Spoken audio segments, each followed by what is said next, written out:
Etong exciting superstar versus superstar, nagka-trash talkan mga idol. Nag-angas tuloy si Luka Doncic, nagsisi sa dulo si SGA. Pinakitaan pa ng dagger lefty shot ni Kyrie. Maagang napahiya si Chet Holmgren dito sa Game 3 ng Dallas OKC Thunder Series. Posterized dunk ang inabot niya kay PJ Washington mga idol sa opening frame.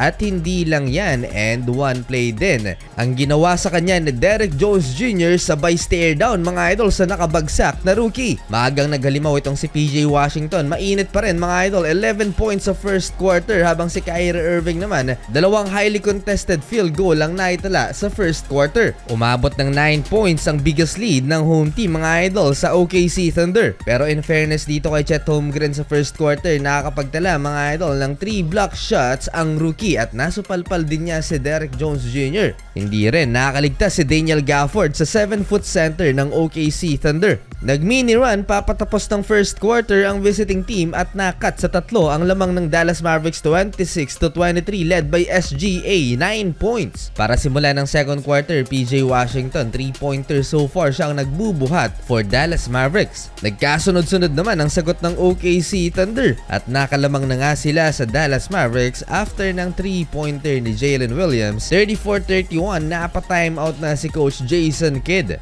Nakakapang-apat na blocks na si Chet Holmgren. Dereck Lively ang rookie din ng Dallas Mavericks. Hinaype ang crowd sa pick and roll play na to. Napakagandang assist ni Kyrie Irving. Maalat ang shooting ni Luka Doncic dito mga idol sa first 2 quarters. Halfway 7-0 run by the OKC Thunder. Lumalaki na ang lamang mga idol ng visiting team. Last 4 minutes, Kyrie Irving back-to-back field goals. Tabla ulit sa 45 ang talaan dahil kay Uncle Drew. Papatapos ang first half, wala ng isang minuto. Nagkasagutan pa mga idol sa 3-pointer si Luka Doncic at Isaiah Joe. Ito na ang first 3-pointer ni Luka sa Game 3. Na-steal pa ng OKC Thunder ang lamang 52-51. 19 big points for PJ Washington sa first half, 17 points for SGA.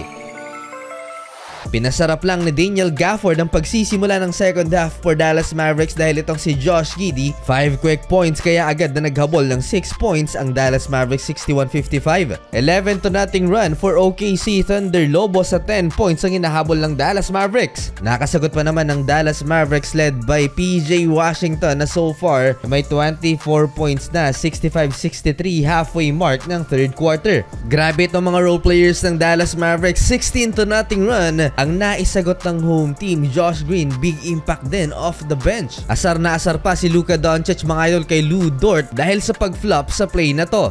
Nagresulta yan sa corner pocket 3-pointer ni PJ Washington at si Luka Doncic ayaw pa rin tumigil sa kakareklamo sa referee. Bad news for Oklahoma City Thunder, na injury mga idol si Jalen Williams. Matagal bago nakatayo at bumalik na lamang sa locker room. Kyrie Irving nagtala ng 2 3-pointers bago magtapos ang third quarter. 14 points for Uncle Drew. Napa-takeover na si SGA for OKC Thunder with 25 points, pero tinapos ni Tim Hardaway Jr. ang third quarter with a 3-point pull-up, 82-78. Dallas Mavericks up by 4. Fourth quarter, good news for Oklahoma City Thunder. Nakabalik si Jalen Williams pero napa-takeover naman si Kyrie Irving. Tatlong magkasunod na field goals mula kay Uncle Drew. Ang malupit dyan, ang third field goal ni Kyrie Irving na pinalis ang depensa ni Jalen Williams. Hilo mga idol, dalawang spin move ang ginawa ni Kyrie. Pure masterclass, kulang isang bantay kay Kyrie Irving sa tindi ng galawan. Dalawang big man ng Dallas Mavericks laban sa nag-iisang Chet Holmgren lang ng OKC Thunder.